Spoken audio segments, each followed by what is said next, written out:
Proportion start कर रहा हूं, तो आइए स्टार्ट करते हैं रेशियो एंड प्रोपोर्शन। और इसमें पहली टॉपिक आपकी होगी रेशियो की, है ना। मैं रेशियो को रिलेशन कहता हूं। क्या कहता हूं दोस्त? रिलेशन, संबंध कहता हूं। कैसा संबंध कहता हूं, इसको ध्यान से समझिएगा। यह संबंध एक डिवाइड वाला होता है। यह संबंध कैसा होता है? डिवाइड, यानी भाग वाला संबंध होता है। इसे हम भाग भी कहते हैं। जैसे मैं आपसे कह दूं 15/25, 15 में किसका भाग दिया गया है? 25 का। 15 में किसका डिवाइड किया गया है? 25 का। इसी को लिखने का एक और तरीका आया मैथ्स में, 15:25, है ना। भाग तो ये सही है, लेकिन अनुपात को हमेशा सिंपलेस्ट फॉर्म में लिखते हैं। तो सिंपलेस्ट फॉर्म इसका क्या होगा? इन दोनों के HCF से इनको भाग दीजिए। इनके HCF, इन दोनों का HCF 15 और 25 का क्या होगा? 5 होगा। 5 से 15 को भाग देंगे 3, और 25 को भाग देंगे क्या? 5। ये आपका सिंपलेस्ट फॉर्म होगा रेशियो का 3:5। अब ध्यान से समझना दोस्त, यहाँ 3 का जो रिलेशन 15 से होगा, वही रिलेशन 5 का 25 से होगा। 3 का कितना गुना 15 होता है? 5 गुना। तो आप कहेंगे 5 का 5 ही गुना होगा 25, है ना। इसी को कहते हैं क्या? रिलेशन, है ना। डिवाइड, भाग, या फिर रिलेशन, उसी संबंध को रिलेशन भी कहते हैं। तो इसे रेशियो कहते हैं। रेशियो में जो दोनों पद होते हैं दोस्त, ध्यान से समझना, रिलेशन में या रेशियो में जो पद होते हैं, टर्म्स होते हैं, वो हमेशा किस में होंगे? हमेशा को प्राइम नंबर होते हैं। आपस में को प्राइम बनाएंगे। जैसे मैं आपसे कह दूं 4:5, अगर ये को प्राइम बन रहा होगा, है ना, तो ये रेशियो का सिंपलेस्ट फॉर्म होगा। को प्राइम क्या होता है? सह अभाज्य संख्या। हिंदी में क्या कहते हैं इसको? सह अभाज्य। जब दो संख्याएं ऐसी हों जिनके बीच का कॉमन फैक्टर 1 हो, तो उसे क्या कहते हैं? को प्राइम। तो हमेशा क्या होगा? को प्राइम नंबर बनाएगा, है ना। छोटे छोटे कभी क्वेश्चंस यहां से थ्योरेटिकल आ जाते हैं। अब मैं आपको समझाने का प्रयास ये करना चाहता हूं कि जो रेशियो रिलेशन होता है उसमें बहुत सारे टाइप्स आते हैं, है ना। तो बहुत सारे टाइप्स को मैं ब्रेक करके, छोटे छोटे टाइप्स में ब्रेक करके आपको समझाऊंगा, जिससे आपको चीज़ें ज़्यादा समझ में आए। तो फर्स्ट टाइप में मैं आपको समझाने का प्रयास कर रहा हूँ। फर्स्ट टाइप में जब अनुपात दिया गया हो, अनुपात दिया गया हो और संख्याएं आपको ज्ञात करनी हो, है ना। जैसे क्वेश्चन के माध्यम से समझते हैं, यदि तीन संख्याओं का अनुपात 3:5:6 है, तथा इन संख्याओं का योगफल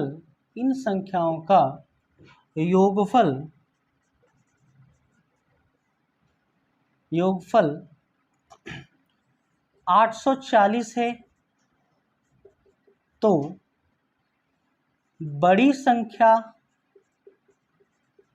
एवं छोटी संख्या के बीच अंतर बताइए। एवं छोटी संख्या के बीच अंतर बताइए। पहला क्वेश्चन मैंने आपके सामने लिया है टाइप 1 में। अगर रेशियो दिया गया है और आपको कुछ भी पूछे, संख्याएं पूछ ली जाए या इनके बीच में कोई संबंध पूछ लिया, जैसे बड़ी संख्या और छोटी संख्या के बीच का डिफरेंस बताना हो, तो सबसे पहले सॉल्यूशन करने का तरीका इसका क्या है? ये आपको क्या दिया गया है? सम दोस्त, है ना। तो इस अनुपातिक पदों का सम पहले आप निकालिए। 5 3 8, 8 और 6 14, इन तीनों का योगफल कितना होगा? 14। और यही 14 का रिलेशन किससे बन रहा होगा? 840 से। यही तो सम दिया गया है। तो 840, 14 की वैल्यू 840 है, तो 1 की वैल्यू यहाँ से क्या होगी? 14 का भाग 14 छक्का 84, 60 होगी। आपसे पूछा है कि बड़ी संख्या एवं छोटी संख्या के बीच अंतर बताइए। बड़ी संख्या क्या है? 6, और छोटी संख्या क्या है? 6 और 3 के बीच का डिफरेंस कितना होगा? 3 होगा। तो डिफरेंस जो होगा वो 3 की वैल्यू पूछ रहा है। 1 की वैल्यू 60 है तो 3 की वैल्यू 60 गुणा 3 180। ये इस क्वेश्चन का क्या रहा दोस्त, आंसर रहा। तो इस टाइप से भी क्वेश्चन यहाँ पूछे जाते हैं। जैसे एक क्वेश्चन मैं और लेना चाहता हूं, एक क्वेश्चन और यहाँ लेना चाहते हैं हम। यदि दो संख्याओं का अनुपात, दो संख्याओं का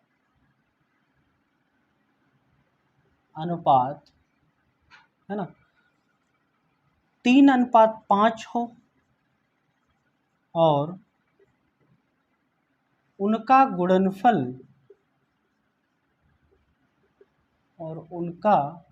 गुणनफल 240 हो,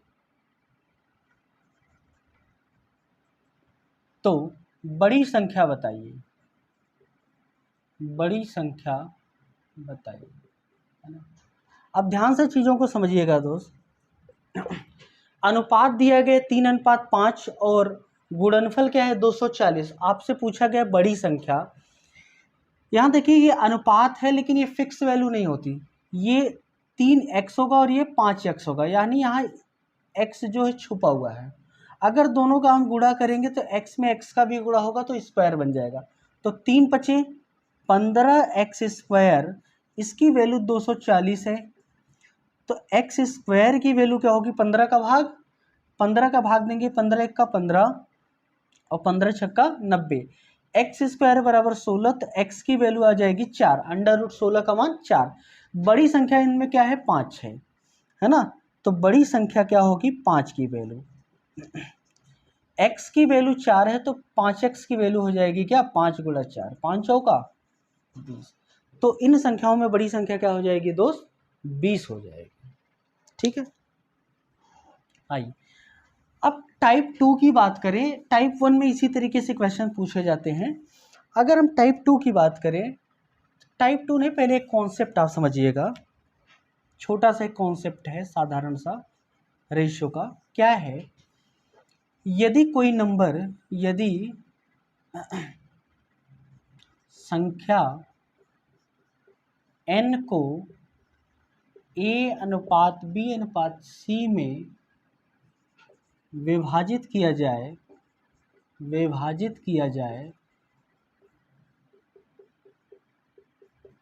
तो, है ना, पहला भाग क्या होगा यहाँ से, फर्स्ट पार्ट, है ना।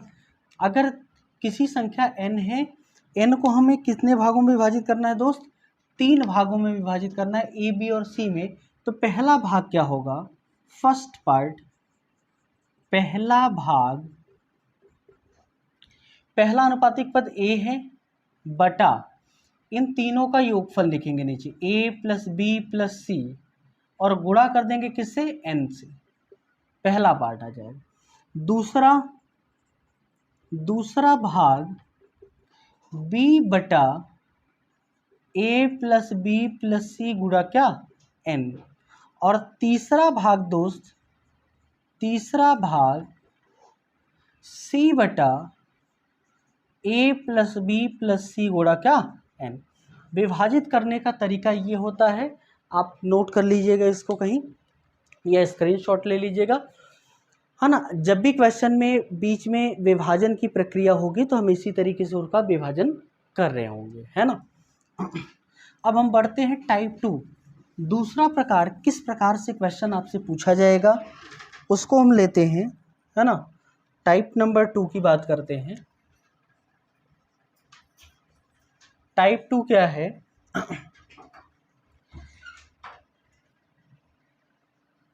संख्या को, है ना, या अनुपात को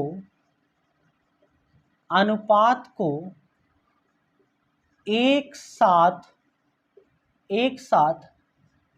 तुलनात्मक रूप में लिखना, एक साथ तुलनात्मक रूप में, है ना, लिखना। अगर संख्या हो तो उसको एक साथ हम कैसे कंबाइंड फॉर्म में लिख रहे होंगे उसकी बात किया गया है ना। अब एक साथ तुलनात्मक रूप में लिखना, जैसे क्वेश्चन के एग्जाम्पल के माध्यम से समझते हैं। क्वेश्चन लिखता हूं मैं आपको, यदि A अनुपात B ये बराबर है 2:3 और B अनुपात C 3:4, तो A अनुपात B अनुपात C का मान क्या होगा। यहाँ देखिए दोस्त, मैं क्या कह रहा हूँ, एक साथ तुलनात्मक रूप में लिखना। यहाँ ये अलग अलग अनुपात है, इसका मान ये है और इसका मान ये है, ये अलग अलग अनुपात है। दोनों को एक साथ कंबाइंड में लिखना है, A B और C। तो पहले बेसिक की बात अगर हम कर रहे हैं, है ना, एकदम डिटेल से, जिसको कुछ नहीं आता यहाँ से सीख सकता है। बेसिक की बात करें, यहाँ 3 अनुपात लिखने हैं दोस्त, तो पहले 3 A B और C लिखना है ना, तो A B और C ऐसे आप लिख लीजिए।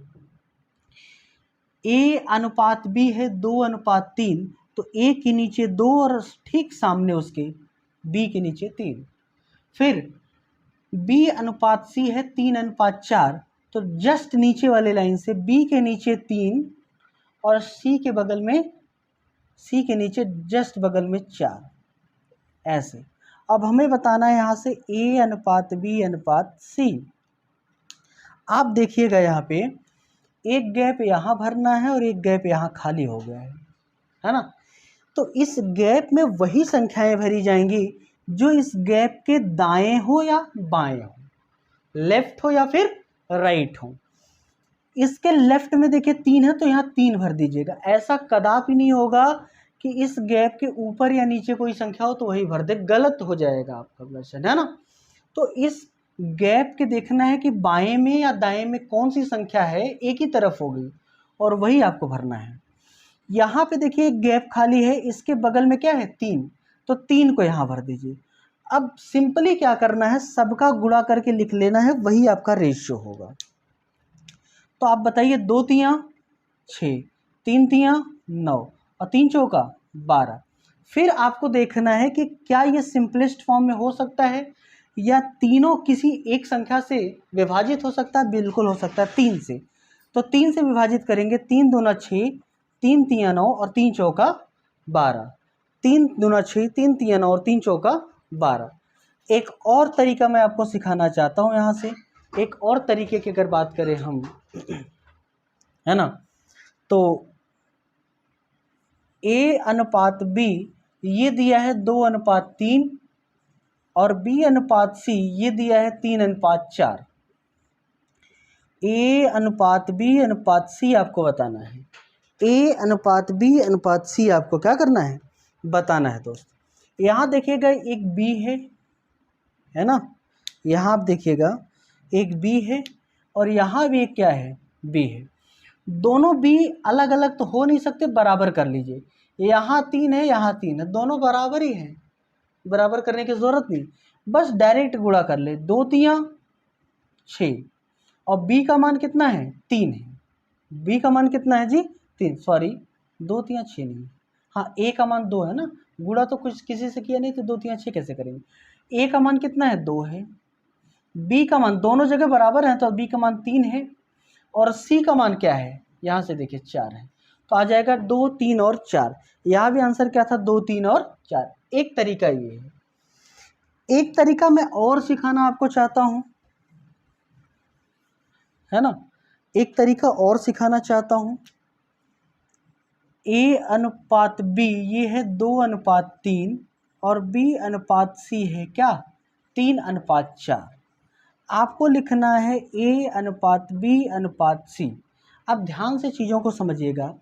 यहाँ देखिए इन चारों में A एक जगह है और कहीं दिख रहा है आपको, नहीं दिख रहा है, तो ऊपर से नीचे गुणा करते हुए लिख दीजिए आप, है ना, यहाँ से इसका।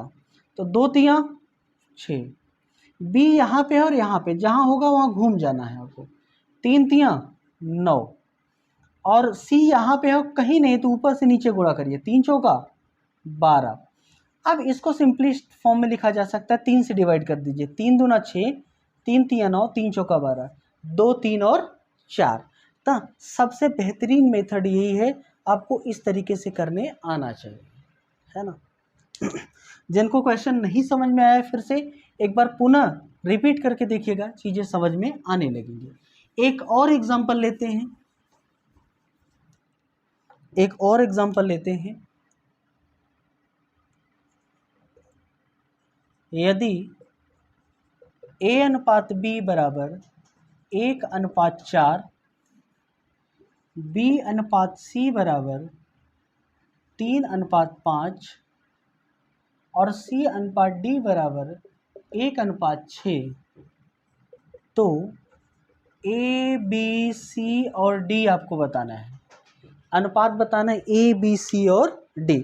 तो लास्ट वाला जो तरीका मैंने बताया था उस तरीके से आपको करने आना चाहिए दोस्त। A अनुपात B, पहले आप देखिए ये कितना लिखा है 1:4, फिर B अनुपात C ये लिखा कितना है 3:5, फिर C अनुपात D ये है 1:6। मैंने कैसे बताया करने का तरीका, है ना, आप देखिएगा ढूंढिएगा, यहाँ A है और कहीं नहीं दिख रहा है तो ऊपर से नीचे तक गुणा करिए, 1×3 = 3, 3×1 = 3। B यहाँ पे है, यहाँ पे जहाँ होगा घूम जाना फिर नीचे चले आना, 4×3 = 12, 1 = 12 अनुपात, है ना। C यहाँ पे है, यहाँ पे 2 बार है तो यहाँ तो घूमना है लेकिन चलना ऊपर से ही है, 4×5 = 20, 20 × 1 = 20 अनुपात। D यहाँ पे है, कहीं नहीं है तो ऊपर से नीचे तक, 4×5 = 20, 20 × 6 = 120, ये रहा आपका अनुपात, 3:12:20:120, है ना। अगर इसको गैप वाला भरने वाला तरीका आप लगाएंगे तब भी यही आंसर आएगा, लेकिन उसमें टाइम लगता है, आपको सीखना हमेशा ये वाला तरीका है ना दोस्त। हाँ, एक और एग्जांपल लेते हैं।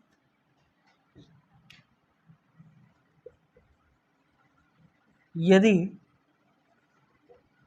A अनुपात B बराबर 2:3, B अनुपात C बराबर 3:4 और C अनुपात D बराबर 2:5, तो आपको यहाँ से बताना है A अनुपात B अनुपात C अनुपात D, है ना, ये क्या होगा। ये क्वेश्चन मैंने आपको घर के लिए दिया है, जितने भी भाई बहन वीडियो देख रहे हैं, है ना, वो इस क्वेश्चन का आंसर कमेंट बॉक्स में ज़रूर हमें देंगे कि A अनुपात B अनुपात C अनुपात D ये कितना आएगा, जिससे मुझे ये पता चल सके कि आप लोगों को चीज़ें समझ में आ रही हैं। कमेंट करके बताइएगा वीडियो कैसा लगा, और एक